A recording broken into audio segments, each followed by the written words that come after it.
साथियों नमस्कार। एक कहावत तो आपने सुनी होगी कि पूत कपूत तो क्या धन संचय, पूत सपूत तो क्या धन संचय। ठीक यही वाली कहावत आजकल समर सिंह पर लागू हो रही है, क्योंकि समर सिंह के किए गए कुकर्मों की सज़ा समर सिंह का पूरा परिवार भुगत रहा है।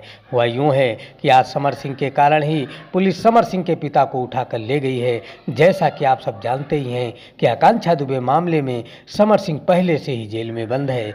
समर सिंह के जेल में बंद होने के कारण ही उनके पिता अपने बेटे को छुड़ाने के लिए बार बार उनसे मिलने जेल जा रहे थे और प्रयास कर रहे थे कि जितनी जल्दी हो सके उतनी जल्दी समर को बेल पर छुड़ा ले और बेटा छूट जाए। लेकिन वहीं दूसरी तरफ आकांक्षा दुबे का परिवार भी जिद पर अड़ गया है कि जितनी जल्दी समर सिंह को फांसी की सज़ा दिला सके। इसीलिए आकांक्षा दुबे का परिवार बार बार यूपी के सीएम योगी आदित्यनाथ से न्याय की गुहार लगा रहा है। इसी बात को लेकर आकांक्षा दुबे की मां ने समर सिंह के पिता के ऊपर एफआईआर भी दर्ज करा दी है और समर सिंह के पिता को पुलिस ने कड़ी मशक्कत के बाद गिरफ्तार कर लिया है और उन्हें भी जेल में डाल दिया है। तो दोस्तों, आप लोगों को बता दें कि समर सिंह के गुनाहों की सज़ा उनका पूरा परिवार भुगत रहा है।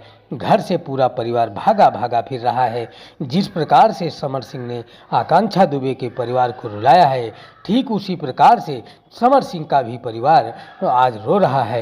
ये सही है या गलत, आप लोग कमेंट में ज़रूर बताइएगा। अगर चैनल पर नए हों तो हमारे चैनल को सब्सक्राइब, वीडियो को लाइक शेयर ज़रूर कर दें। मिलते हैं अगले वीडियो में, तब तक आप सबसे विदा लेते हैं। धन्यवाद, शुक्रिया।